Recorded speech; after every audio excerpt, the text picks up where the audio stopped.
मेरा नाम है सौरभ। आपके लिए कहानी लाया हूँ। आज की कहानी का नाम है कुसुम और ये कुसुम का दूसरा भाग है। ये लिखी गई है प्रेमचंद द्वारा और इसे हमने कहानी संग्रह मानसरोवर से लिया है। चलिए शुरू करते हैं। मैंने दूसरा पत्र पढ़ना शुरू किया। मेरे जीवन धन 2 सप्ताह जवाब की प्रतीक्षा करने के बाद आज फिर यही उलाहना देने बैठी हूँ। जब मैंने वह पत्र लिखा था तो मेरा मन गवाही दे रहा था कि उसका उत्तर जरूर आएगा। आशा के विरुद्ध आशा लगाए हुए थी। मेरा मन अब भी ऐसा स्वीकार नहीं करता कि जानबूझकर उसका उत्तर नहीं दिया। कदाचित आपको अवकाश नहीं मिला, या ईश्वर न करे कहीं आप अस्वस्थ तो नहीं हो। किससे पूछूं? इस विचार से ही मेरा हृदय कांप रहा है। मेरी ईश्वर से यही प्रार्थना है कि आप प्रसन्न और स्वस्थ हों। पत्र मुझे न लिखें, ना सही, रोकर चुप ही तो हो जाऊंगी। आपको ईश्वर का वास्ता है, अगर आपको किसी प्रकार का कष्ट हो तो तुरंत पत्र लिखिए। मैं किसी को साथ लेकर आ जाऊंगी। मर्यादा और परिपाटी के बंधन से आज मेरा जी घबराता है। ऐसी दशा में यदि आप मुझे अपनी सेवा से वंचित रखते हैं तो आप मुझसे मेरा वह अधिकार छीन रहे हैं जो मेरे जीवन की सबसे मूल्यवान वस्तु है। मैं आपसे और कुछ नहीं मांगती। आप मुझे मोटे से मोटा खिलाइए, मोटे से मोटा पहनाइए, मुझे जरा भी शिकायत ना होगी। मैं आपके साथ घोर से घोर विपत्ति में भी प्रसन्न रहूंगी। मुझे आभूषण की लालसा नहीं है, महल में रहने की लालसा नहीं है, सैर तमाशे की लालसा नहीं है, धन बटोरने की लालसा नहीं है। मेरे जीवन का उद्देश्य केवल आपकी सेवा करना है, यही उसका ध्येय है। मेरे लिए दुनिया में कोई देवता नहीं, कोई गुरु नहीं, कोई हकीम नहीं। मेरे देवता आप हैं, मेरे राजा आप हैं। मुझे अपने चरणों से न हटाइए, मुझे ठुकराइए नहीं। मैं सेवा और प्रेम के फूल लिए कर्तव्य और व्रत की भेंट आंचल में सजाए आपकी सेवा में आई हूँ। मुझे इस भेंट को, इन फूलों को अपने चरणों में रखने दीजिए। उपासक का काम तो पूजा करना है। देवता उसकी पूजा स्वीकार करता है या नहीं, यह सोचना उसका धर्म नहीं है। मेरे सिरताज, शायद आपको पता नहीं आजकल मेरी क्या दशा है। यदि मालूम होता तो आप इस निष्ठुरता का व्यवहार न करते। आप पुरुष हैं, आपके हृदय में दया है, सहानुभूति है, उदारता है। मैं विश्वास नहीं कर सकती कि आप मुझ जैसी नाचीज पर क्रोध कर सकते हैं। मैं आपकी दया के योग्य हूँ। कितनी दुर्बल, कितनी अपंग, कितनी बेजुबान। आप सूर्य हैं, मैं अणु हूँ। आप अग्नि हैं, मैं तृण हूँ। आप राजा हैं, मैं भिखारी हूँ। क्रोध तो बराबर वालों पे करना चाहिए। मैं भला आपके क्रोध का आघात कैसे सह सकती हूँ?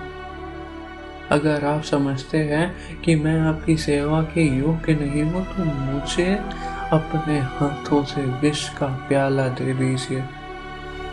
मैं उसे सुधा समझकर सिर और आंखों से लगाऊंगी और आंखें बंद करके पी जाऊंगी।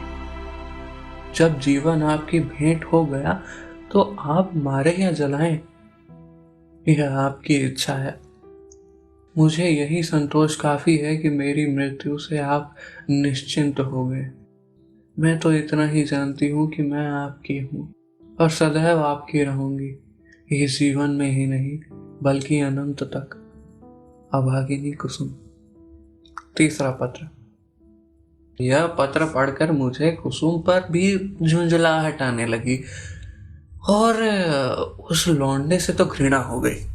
माना तुम स्त्री हो, आजकल के प्रथानुसार पुरुष को तुम्हारे ऊपर हर तरह का अधिकार है, लेकिन नम्रता की भी तो कोई सीमा होती है। तो उसे भी चाहिए कि उसकी बात ना पूछे। स्त्रियों को धर्म और त्याग का पाठ पढ़ा पढ़ा कर हमने उनके आत्मसम्मान और आत्मविश्वास दोनों का ही अंत कर दिया। अगर पुरुष स्त्री का मोहताज नहीं तो स्त्री भी पुरुष की मोहताज क्यों है? ईश्वर ने पुरुष को हाथ दिए हैं तो क्या स्त्री को उससे वंचित रखा है? पुरुष के पास बुद्धि तो क्या स्त्री अबोध है? इसी नम्रता ने तो मर्दों का मिजाज आसमान पर पहुंचा दिया है। पुरुष रूठ गया तो मानो स्त्री के लिए प्रलय आ गया। मैं तो समझता हूँ कुसुम नहीं, उसका अभागा पति ही दया के योग्य है, जो कुसुम जैसी स्त्री की कदर नहीं कर सकता। मुझे ऐसा संदेह होने लगा है कि इस लौंडे ने कोई दूसरा रोग पाल रखा है, किसी शिकारी के रंगीन जाल में फंसा हुआ है। खैर, मैंने तीसरा पत्र खोला। प्रियतम, अब मुझे मालूम हो गया है कि मेरी जिंदगी निरुद्देश्य है। जिस फूल को देखने वाला, चुनने वाला कोई नहीं, वह खिले तो क्यों? क्या इसलिए कि मुरझाकर जमीन पर गिर पड़े और पैरों से कुचल दिया जाए? मैं आपके घर में 1 महीना रहकर दोबारा आई हूँ। ससुर जी ही ने मुझे बुलाया था, ससुर जी ने ही मुझे विदा कर दिया। इतने दिनों में आपने एक बार भी मुझे दर्शन न दिए। आप दिन में 20 ही बार घर में आते थे, अपने भाई बहनों से हंसते बोलते थे या मित्रों के साथ सैर तमाशा देखते थे, लेकिन मेरे पास न आने की आपने कसम खा ली थी। मैंने कितनी बार आपके पास संदेश भेजे, कितना अनुनय विनय किया, कितनी बार बेशर्मी करके आपके कमरे में आ गई, लेकिन आपने कभी मुझे आंख उठाकर भी ना देखा। मैं तो कल्पना ही नहीं कर सकती कि कोई प्राणी इतना हृदयहीन हो सकता है। प्रेम के योग्य नहीं, विश्वास के योग्य नहीं, सेवा करने के भी योग्य नहीं, तो क्या दया करने के भी योग्य नहीं? मैंने उस दिन कितनी मेहनत और प्रेम से आपके लिए रसगुल्ले बनाए थे, आपने उन्हें हाथ से छुआ भी नहीं। जब आप मुझसे इतने विरक्त हैं तो मेरी समझ में नहीं आता कि जीकर क्या करूं।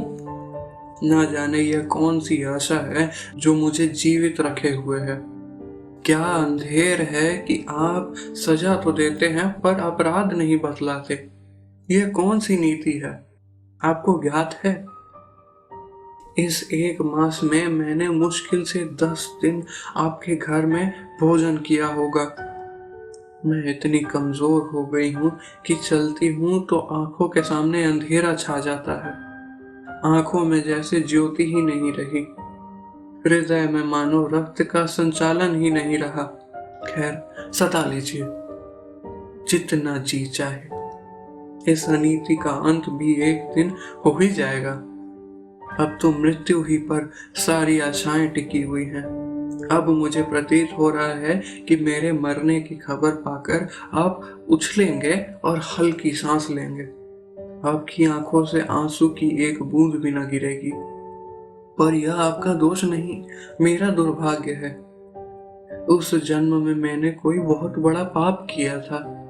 मैं चाहती हूँ मैं भी आपकी परवाह न करूं, आप ही की भांति आपसे आंखें फेर लूं, मुंह फेर लूं, दिल फेर लूं, लेकिन न जाने क्यों मुझ में वह शक्ति ही नहीं है। क्या लता वृक्ष की भांति खड़ी हो सकती है? वृक्ष के लिए किसी सहारे की जरूरत नहीं। लता वह शक्ति कहाँ से लाए? वह तो वृक्ष से लिपटने के लिए पैदा की गई है। उसे वृक्ष से अलग कर दिया तो वह सूख जाएगी। मैं आपसे पृथक अपने अस्तित्व की कल्पना ही नहीं कर सकती। मेरे जीवन की हर एक गति, प्रत्येक विचार, प्रत्येक कामना में आप मौजूद होते हैं। मेरा जीवन वह वृत्त है जिसके केंद्र आप हैं। मैं वह हार हूँ जिसके प्रत्येक फूल में आप धागे की भांति घुसे हुए हैं। उस धागे के बगैर हार के फूल बिखर जाएंगे और धूल में मिल जाएंगे। मेरी एक सहेली है, शन्नू। उसका इस साल पानी ग्रहण हो गया है। उसका पति जब ससुराल आता है उसके पांव जमीन पर नहीं रहते। दिन भर न जाने कितने रूप बदलती है। मुख कमल खिल जाता है। उल्लास संभाले नहीं संभलता, उसे बिखेरती लुटाती चलती है हम जैसे अभागों के लिए। जब आकर मेरे गले से लिपट जाती है तो हर्ष और उन्माद की वर्षा से जैसे मैं लथपथ हो जाती हूँ। दोनों अनुराग के मतवाले हो रहे हैं। उनके पास धन नहीं है, जायदाद नहीं है, मगर अपनी दरिद्रता में ही मग्न है। इस अखंड प्रेम का एक क्षण, उसकी तुलना में संसार की कौन सी वस्तु रखी जा सकती है। मैं जानती हूँ यह रंगरेलियां और बेफिक्रियां बहुत दिन न रहेंगी। जीवन की चिंताएं और दुराशाएं उन्हें भी परास्त कर देंगी, लेकिन यह मधुर स्मृतियां संचित धन की भांति अंत तक उन्हें सहारा देते रहेंगी। प्रेम में भीगी हुई सूखी रोटियां, प्रेम में रंगे हुए मोटे कपड़े और प्रेम के प्रकाश से आलोकित छोटी सी कोठरी। अपनी इस विपन्नता में भी वह स्वाद, वह शोभा और विश्राम रखती है जो शायद देवताओं को स्वर्ग में भी न नसीब हो। जब शन्नू का पति अपने घर चला जाता है तो वह दुखिया किस तरह फूट फूट कर रोती है कि मेरा हृदय गदगद हो जाता है। उसके पत्र आ जाते हैं तो मानो उसे कोई विभूति मिल जाती है। उसके रोने में भी, उसकी विफलताओं में भी, उसके उपालंभों में भी एक स्वाद है, एक रस है। उसके आंसू व्यग्रता और विफलता के हैं, मेरे आंसू निराशा और दुख के हैं। उसकी व्याकुलता में प्रतीक्षा और उल्लास है, मेरी व्याकुलता में दैन्य और परवशता है। उसके उपालंब में अधिकार और ममता है, मेरे उपालंब में भंगता और रुदन है। पत्र लंबा हुआ जाता है और दिल का बोझ हल्का नहीं होता। भयंकर गर्मी पड़ रही है। दादा मुझे मसूरी ले जाने का विचार कर रहे हैं। मेरी दुर्बलता से उन्हें टीबी का अंदेशा हो रहा है। वह नहीं जानते कि मेरे लिए मसूरी नहीं, स्वर्ग भी काल कोठरी है। अभागिन कुसुम। चौथा पत्र। मेरे पत्थर के देवता, कल मसूरी से लौट आए। लोग कहते हैं बड़ा स्वास्थ्यवर्धक और रमणीक स्थान होगा। मैं तो एक दिन भी कमरे से बाहर नहीं निकली। भंग हृदयों के लिए संसार सूना है। मैंने रात एक बड़े मजे का सपना देखा, बतलाऊं? पर क्या फायदा, न जाने क्यों मैं अब भी मौत से डरती हूँ। आशा का कच्चा सा धागा मुझे अब भी जीवन से बांधे हुए है। जीवन उद्यान के द्वार पर जाकर बिना सैर किए लौट आना कितना हसरतनाक है। अंदर क्या सुषमा है, क्या आनंद है। मेरे लिए वह द्वार ही बंद है। कितनी कितनी अभिलाषाओं से विहार का आनंद उठाने चली थी, कितनी तैयारियों से, पर मेरे पहुंचते ही द्वार बंद हो गया। अच्छा बतलाओ, मैं मर जाऊंगी तो मेरी लाश पर आंसू की 2 बूंदें गिराओगे? जिसकी जिंदगी भर की जिम्मेदारी ली थी, जिसकी सदैव के लिए बांह पकड़ी थी, क्या उसके साथ इतनी भी उदारता न करोगे? मरने वालों के अपराध सभी क्षमा कर दिया करते हैं, तुम भी क्षमा कर देना। आकर मेरे शव को अपने हाथों से नहलाना, अपने हाथों से सुहाग के सिंदूर लगाना, अपने हाथों से सुहाग की चूड़ियां पहनाना, अपने हाथ से मेरे मुंह में गंगाजल डालना, 2-4 पग कंधा दे देना। बस मेरी आत्मा संतुष्ट हो जाएगी और तुम्हें आशीर्वाद देगी।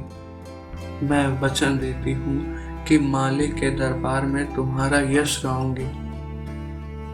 क्या यह भी महंगा सौदा है?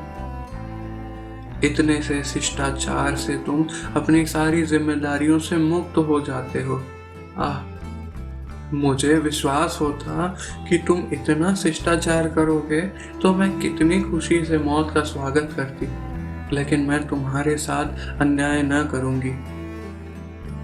तुम कितने ही निष्ठुर हो, इतने निर्दयी नहीं हो सकते। मैं जानती हूँ तुम यह समाचार पाते ही आओगे और शायद एक क्षण के लिए मेरी शोक मृत्यु पर तुम्हारी आंखें रो पड़े। कहीं मैं अपने जीवन में वह शुभ अवसर देख सकती। अच्छा, क्या मैं एक प्रश्न पूछ सकती हूँ? नाराज न होना। क्या मेरी जगह किसी और सौभाग्यवती ने ले ली है? अगर ऐसा है तो बधाई। जरा उसका चित्र मेरे पास भेज देना। मैं उसकी पूजा करूंगी, उसके चरण पर शीश नभाऊंगी। मैं जिस देवता को प्रसन्न कर न सकी, उसी देवता से उसने वरदान प्राप्त कर लिया। ऐसी सौभागिनी के तो चरण धो धो पीना चाहिए। मेरी हार्दिक इच्छा है कि तुम उसके साथ सुखी रहो। यदि मैं उस देवी की कुछ सेवा कर सकती, अपरोक्ष न सही, परोक्ष रूप से ही तुम्हारे कुछ काम आ सकती। अब मुझे केवल उसका शुभ नाम और स्थान बता दो। मैं सिर के बल दौड़ी हुई उसके पास जाऊंगी और कहूंगी, देवी, तुम्हारी लौंडी हूं, इसलिए कि तुम मेरे स्वामी की प्रेमिका हो। मुझे अपने चरणों में शरण दो। मैं तुम्हारे लिए फूलों की सेज बिछाऊंगी, तुम्हारी मांग मोतियों से भरूंगी, तुम्हारी एड़ियों में महावर सजाऊंगी। यह मेरी जीवन की साधना होगी। यह न समझना कि मैं जलूंगी या कुढ़ूंगी। जलन तो तब होती जब कोई मुझसे मेरी वस्तु छीन लेता।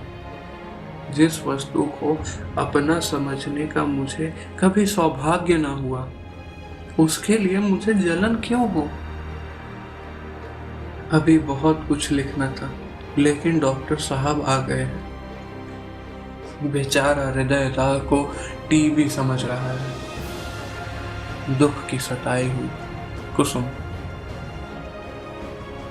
इन दोनों पत्रों ने जहर का प्याला भर दिया। मैं बहुत ही आवेशहीन आदमी हूँ। भावुकता मुझे छू भी नहीं गई। अधिकांश कलाविदों के भांति मैं भी शब्दों से आंदोलित नहीं होता। क्या वस्तु दिल से निकलती है, क्या वस्तु मन को स्पर्श करने के लिए लिखी गई है, यह भेद बहुधा मेरे साहित्यिक आनंद में बाधक हो जाता है। लेकिन इन पत्रों ने मुझे आपे से बाहर कर दिया। एक स्थान पर तो सचमुच मेरी आंखें भर आईं। यह भावना कितनी वेदनापूर्ण थी कि वह बालिका प्राण छिड़कते रहते थे। विवाह होते ही इतनी विपदाग्रस्त हो जाए। विवाह क्या हुआ, मानो उसकी चिता ही बन गई या उसकी मौत का परवाना लिखा गया। इसमें संदेह नहीं कि ऐसी वैवाहिक दुर्घटनाएं कम होती हैं, लेकिन समाज की वर्तमान दशा में उनकी संभावनाएं बनी रहती हैं। जब तक स्त्री पुरुष के अधिकार समान न होंगे, ऐसे आघात नित्य होते रहेंगे। दुर्बल को सताना कदाचित प्राणियों का स्वभाव है। काटने वाले कुत्तों से लोग दूर भागते हैं। सीधे कुत्तों पर बाल वृंद विनोद के लिए पत्थर फेंकते हैं। तुम्हारे दो नौकर एक ही श्रेणी के हो, उनमें कभी झगड़ा न हो, लेकिन आज उनमें से एक अफसर और दूसरे को उसका मातहत बना दो तो फिर देखो अफसर साहब अपने मातहत पर कितना रौब जमाते हैं। सुखी दाम्पत्य की नींव अधिकार साम्य पर ही रखी जा सकती है। इस स्थिति में प्रेम का निवास हो सकता है? मुझे तो संदेह है। हम आज जिसे स्त्री पुरुषों में प्रेम कहते हैं, वह वही प्रेम है जो स्वामी को अपने पशु से होता है। पशु सिर झुकाए काम किए चला जाए, स्वामी उसे भूसा और खली भी देगा, उसकी देह भी सहलाएगा, उसे आभूषण भी पहनाएगा। लेकिन जानवर ने जरा चाल धीमी की जरा गर्दन टेढ़ी की कि मालिक का चाबुक पीठ पर पड़ा। इसे प्रेम नहीं कहते। खैर, मैंने 5वां पत्र खोला। जैसा मुझे विश्वास था, आपने मेरे पिछले पत्र का भी उत्तर न दिया। इसका खुला हुआ अर्थ यह है कि आपने मुझे परित्याग करने का संकल्प कर लिया है। जैसी आपकी इच्छा। पुरुष के लिए स्त्री पांव की जूती है। स्त्री के लिए पुरुष देव तुल्य है, बल्कि देवता से भी बढ़कर। विवेक का उदय होते ही वह पति की कल्पना करने लगती है। मैंने भी वही किया। जिस समय मैं गुड़िया खेलती थी, उसी समय आपने गुड्डे के रूप में मेरे मनोदेश में प्रवेश किया। मैंने आपके चरणों को पखारा, माला, फूल और नैवेद्य से आपका सत्कार किया। कुछ दिनों के बाद कहानियां सुनने और पढ़ने की चाट पड़ी। अब आप कथाओं के नायक के रूप में मेरे घर आए। मैंने आपको हृदय में स्थान दिया।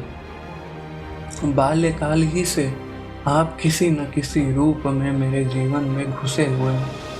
वे भावनाएं मेरे अंतर स्थल की गहराइयों तक पहुंच गई हैं। मेरे अस्तित्व का एक एक अणु उन भावनाओं से गुथा हुआ है।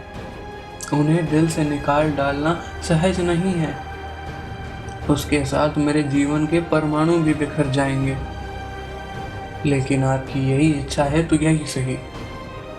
मैं आपकी सेवा में सब कुछ करने को तैयार थी।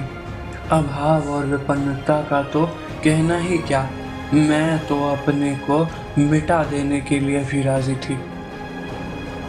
आपकी सेवा में मिट जाना ही मेरे जीवन का उद्देश्य था। मैंने लज्जा और संकोच का परित्याग किया। आत्मसम्मान को पैरों से कुचला, लेकिन आप मुझे स्वीकार नहीं करना चाहते। मजबूर हूँ। आपका कोई दोष नहीं। अवश्य मुझसे कोई ऐसी बात हो गई है जिसने आपको इतना कठोर बना दिया है। मैं इस निष्ठुरता के सिवा और हर एक सजा झेलने को तैयार थी। आपके हाथ से जहर का प्याला लेकर पी जाने में मुझे विलंब न होता, किंतु विधि की गति निराली है। मुझे पहले इस सत्य के स्वीकार करने में बाधा थी कि स्त्री पुरुष की दासी है। मैं उसे पुरुष की सहचरी, अर्धांगिनी समझती थी, पर अब मेरी आंखें खुल गई। मैंने कई दिन हुए एक पुस्तक में पढ़ा था, आदिकाल में स्त्री पुरुष की उसी तरह संपत्ति थी जैसे गाय, बैल या खेती बाड़ी। पुरुष को अधिकार था कि स्त्री को बेचे, गिरवी रखे या मार डाले। विवाह की प्रथा उस समय केवल यह थी कि वर पक्ष अपने सुर सामंतों को लेकर सशस्त्र आता था, कन्या को उड़ा ले जाता था। कन्या के साथ कन्या के घर में रुपए, पैसा, अनाज या पशु जो कुछ उसके हाथ लग जाता था, उसे भी उठा ले जाता था। वह स्त्री को अपने घर ले जाकर उसके पैरों में बेड़ियां डालकर घर के अंदर बंद कर देता था। उसके आत्मसम्मान के भावों को मिटाने के लिए यह उपदेश दिया जाता था कि पुरुष ही उसका देवता है।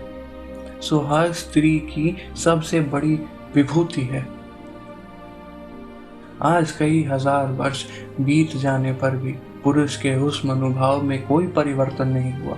पुरानी सभी प्रथाएं कुछ विकृत या संस्कृत रूप में मौजूद हैं।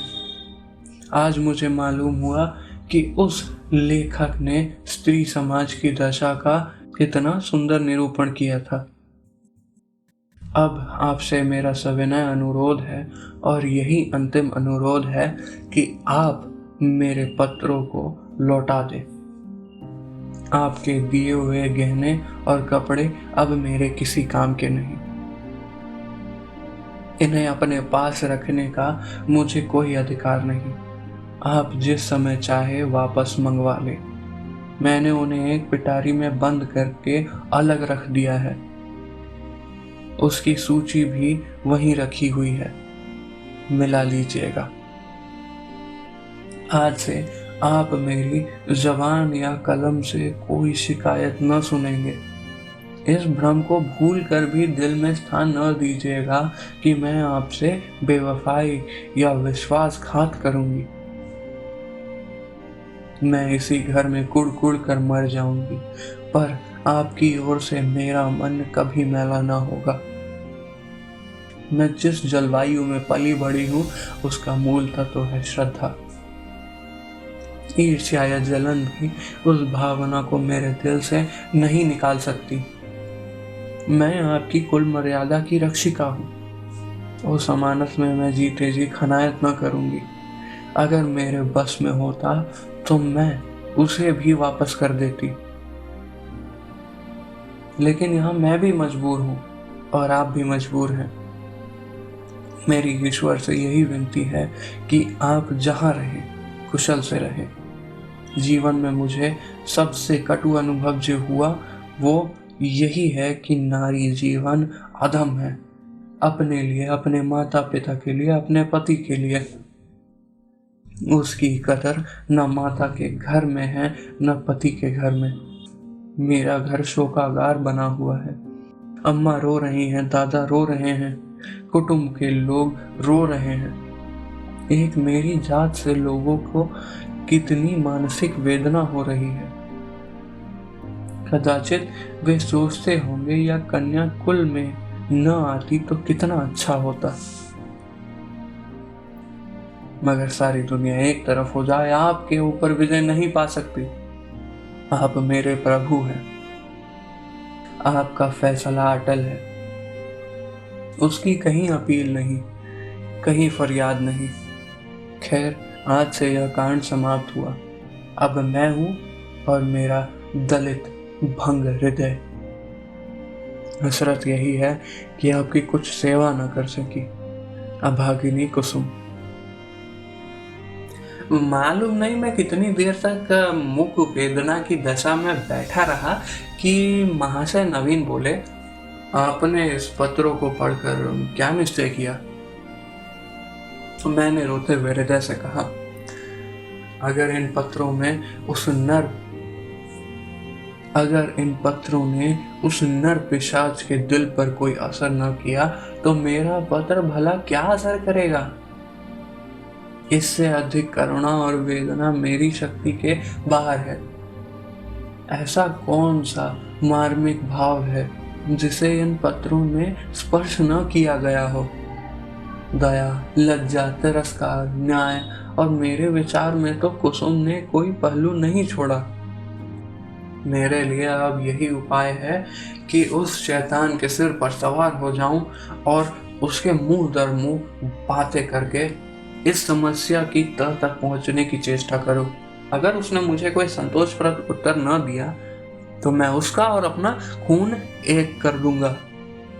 या तो मुझे फांसी होगी या वही काले पानी जाएगा। कुसुम ने जिस धैर्य और साहस से काम लिया है वह सराहनीय है। आप उसे संताप न दीजिएगा। मैं आज रात की गाड़ी से मुरादाबाद जाऊंगा और परसों जैसी कुछ परिस्थिति होगी उसकी आपको सूचना दूंगा। मुझे तो यह कोई चरित्रहीन और बुद्धिहीन युवक मालूम होता है। मैं उस बहक में न जाने क्या क्या बकता रहा। उसके बाद हम दोनों भोजन करके स्टेशन चले। वह आगरे गए, मैंने मुरादाबाद का रास्ता लिया। उनके प्राण अब भी सूखे जाते थे कि क्रोध के आवेश में कोई पागलपन ना कर बैठूं। मेरे बहुत समझाने पर उनका चित्त शांत हुआ।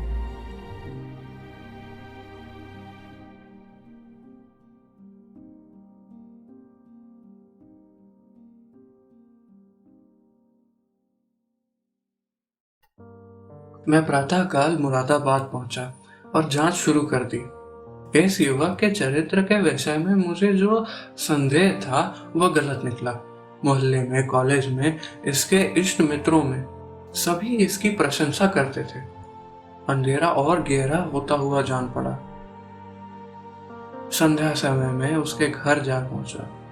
जिस निष्कपट भाव से वह दौड़कर मेरे पैरों में झुका है ऐसा वाक चतुर, ऐसा सुशील और विनीत युवक मैंने कहीं नहीं देखा। बाहर और भीतर में आकाश पाताल का अंतर मैंने कभी न देखा था। मैंने कुशल सक्षम और शिष्टाचार के 2-4 वाक्यों के बाद पूछा, तुमसे मिलकर चित्त शांत प्रसन्न हुआ, लेकिन आखिर कुसुम ने क्या अपराध किया है जिसका तुम उसे इतना कठोर दंड दे रहे हो? उसने तुम्हारे पास कई पत्र लिखे, तुमने एक का भी उत्तर नहीं दिया। वह 2-3 बार यहाँ भी आई, पर तुम उससे बोले तक नहीं। क्या उस निर्दोष बालिका के साथ तुम्हारा यह अन्याय नहीं है? युवक ने लज्जित भाव से कहा, बहुत अच्छा होता कि आपने इस प्रश्न को ना उठाया होता। उसका जवाब देना मेरे लिए बहुत मुश्किल है। मैंने तो इसे आप लोगों के अनुमान पर छोड़ दिया था, लेकिन इस गलतफहमी को दूर करने के लिए मुझे विवश होकर कहना पड़ेगा। यह कहते कहते वह चुप हो गया। बिजली की बत्ती पर भांति भांति के कीट पतंगे जमा हो गए। कई झींगुर उछल उछल कर मुंह पर आ जाते थे और जैसे मनुष्य के चेहरे पर अपनी विजय का परिचय देकर उड़ जाते। एक बड़ा सा आंख फोड़ भी मेज पर बैठा था और शायद जस्त मारने के लिए अपनी देह तौल रहा था। युवक ने एक पंखा लाकर मेज पर रख दिया, जिसने विजयी कीट पतंगों को दिखा दिया कि मनुष्य इतना निर्बल नहीं है जितना वे समझ रहे थे। एक क्षण में मैदान साफ हो गया और हमारी बातों में दखल देने वाला कोई न रहा। युवक ने सकुचाते हुए कहा, संभव है आप मुझे अत्यंत लोभी, कमीना और स्वार्थी समझे, लेकिन यथार्थ यह है कि इस विवाह से मेरी अभिलाषा न पूरी हुई जो मुझे प्राण से भी प्रिय थी। मैं विवाह पर रजामंद न था, अपने पैरों पर बेड़ियां न डालना चाहता था, किंतु जब महाशय नवीन बहुत पीछे पड़ गए और उनकी बातों से मुझे यह आशा हुई कि वह सब प्रकार से मेरी सहायता करने को तैयार हैं, तब मैं राजी हो गया। पर विवाह होने के बाद उन्होंने मेरी बात भी ना पूछी, मुझे एक पत्र भी ना लिखा कि कब तक वह मुझे विलायत भेजने का प्रबंध कर सकेंगे। हालांकि मैंने अपनी इच्छा उन पर पहले ही प्रकट कर दी थी, पर उन्होंने मुझे निराश करना ही उचित समझा। उनकी इस अकृपा ने मेरे सारे मंसूबे धूल में मिला दिए। मेरे लिए अब इसके सिवा और क्या रह गया कि LLB पास कर लूं और कचहरी में जूते फटफटाता फिरूं। मैंने शिकायत की, तो आखिर तुम नवीन जी से क्या चाहते हो? लेन देन में तो उन्होंने शिकायत का कोई अवसर नहीं दिया। तुम्हें विलायत भेजने का खर्च तो शायद उनके काबू से बाहर हो। युवक ने सिर झुकाकर कहा, तो उन्हें यह पहले ही मुझे कह देना चाहिए था, फिर मैं विवाह ही क्यों करता? उन्होंने चाहे कितना ही खर्च कर डाला हो, पर इससे मेरा क्या उपकार हुआ? दोनों तरफ से 10-12 हजार रुपए खाक में मिल गए और उनके साथ मेरी अभिलाषाएं खाक में मिल गई। पिताजी पर भी कई हजार का ऋण हो गया, वह अब मुझे इंग्लैंड नहीं भेज सकते। क्या पूज्य नवीन जी चाहते तो मुझे इंग्लैंड नहीं भेज देते? उनके लिए 10-5 हजार कौन सी बड़ी बात है? मैं सन्नाटे में आ गया। मेरे मुंह से अनायास निकला, छी, वाह री दुनिया और वाह रे हिंदू समाज, तेरे यहाँ ऐसे ऐसे स्वार्थ के दास पड़े हुए हैं जो एक अबला का जीवन संकट में डालकर उसके पिता पर ऐसा अत्याचार पूर्ण दबाव डालकर ऊंचा पद प्राप्त करना चाहते हैं। विद्या अर्जन के लिए विदेश जाना बुरा नहीं, ईश्वर सामर्थ्य दे तो शौक से जाओ, किंतु पत्नी का परित्याग करके ससुर पर इसका भार रखना निर्लज्जता की पराकाष्ठा है। तारीफ की बात तो तब थी कि तुम अपने पुरुषार्थ से जाते, इस तरह किसी की गर्दन पर सवार होकर अपना आत्मसम्मान बेच कर गए तो क्या गए? इस पामर की दृष्टि में कुसुम का कोई मूल्य नहीं, वह केवल उसकी स्वार्थ सिद्धि का साधन मात्र है। ऐसे नीच प्रकृति के आदमी से कुछ तर्क करना व्यर्थ है। परिस्थिति ने हमारी चुटिया उसके हाथ में दे रखी थी और हमें उसके चरणों पर सिर झुकाने के सिवाय और कोई उपाय न था। दूसरी गाड़ी से मैं आगरे जा पहुंचा और नवीन जी से वह वृतांत कहा। उन बेचारे को क्या मालूम था कि यहाँ सारी जिम्मेदारी उन्हीं के सर पर डाल दी गई है। यद्यपि इस मंदी ने उनकी वकालत ठंडी कर रखी है और वह 10-5 हजार का खर्च सुगमता से नहीं उठा सकते, लेकिन इस युवक ने उनसे इसका एक संकेत भी किया होता तो वह अवश्य कोई न कोई उपाय करते। कुसुम के सिवा उनका दूसरा कौन बैठा हुआ है? इन बेचारे को तो इस बात का ज्ञान ही नहीं था। अतएव मैंने उनसे यह समाचार कहा तो वह बोले, छी, जरा सी बात के लिए इस भले आदमी ने इतना तूल दे दिया। आप आज ही उसे लिख दें कि वह जिस वक्त जहां पढ़ने के लिए जाना चाहे शौक से जा सकता है। मैं उसका सारा भार स्वीकार करता हूं। साल भर तक निर्दयी ने कुसुम को रुला रुला कर मार डाला। घर में इसकी चर्चा हुई। कुसुम ने भी मां से सुना। मालूम हुआ 1000 का चेक उसके पति के नाम भेजा जा रहा है, पर इस तरह जैसे किसी संकट का मोचन करने के लिए अनुष्ठान किया जा रहा हो। कुसुम ने भ्रिकुटी सिकोड़ कर कहा, अम्मा, दादा से कह दो कहीं रुपए भेजने की जरूरत नहीं। माता ने विस्मित होकर बालिका से कहा, कैसे रुपए? अच्छा, वह क्यों? इसमें क्या हर्ज है? लड़के का मन है तो विलायत जाकर पढ़े, हम क्यों रोकने लगे? यूं भी उसी का है, हमें कौन छाती पर लाद कर ले जाना है। नहीं, आप दादा से कह दीजिए 1 पाई ना भेजे। आखिर इसमें क्या बुराई है? इसलिए कि यह उसी तरह की डाकाजनी है जैसा बदमाश लोग किया करते हैं। अच्छे आदमी को पकड़ कर ले गए और उसके घर वालों से उसके मुक्ति धन के तौर पर अच्छी रकम ऐंठ ली। माता ने तिरस्कार की आंखों से देखा। कैसी बातें करती हो बेटी? इतने दिनों के बाद जाके देवता सीधे हुए हैं और तुम उन्हें फिर चिढ़ा देती हो। कुसुम ने चिल्ला कर कहा, ऐसे देवता का रूठे रहना ही अच्छा है। जो आदमी इतना स्वार्थी, इतना दंभी, इतना नीच है, उसके साथ मेरा निर्वाह न होगा। मैं कह देती हूँ, वहां रुपए गए तो मैं जहर खा लूंगी। इसे दिल लगी ना समझना, इसे दिल लगी ना समझना। मैं ऐसे आदमी का मुंह भी नहीं देखना चाहती। दादा से कह देना, और तुम्हें डर लगता है तो मैं खुद कह दूंगी। मैंने स्वतंत्र रहने का निश्चय कर लिया है। मां ने देखा लड़की का मुखमंडल आरक्त हो उठा है, मानो इस प्रश्न पर वह ना कुछ कहना चाहती हो न सुनना। दूसरे दिन नवीन जी ने यह हाल मुझसे कहा तो मैं एक आत्मविस्मित की दशा में दौड़ा हुआ गया और कुसुम को गले लगा लिया। मैं नारियों में ऐसा ही आत्माभिमान देखना चाहता हूँ।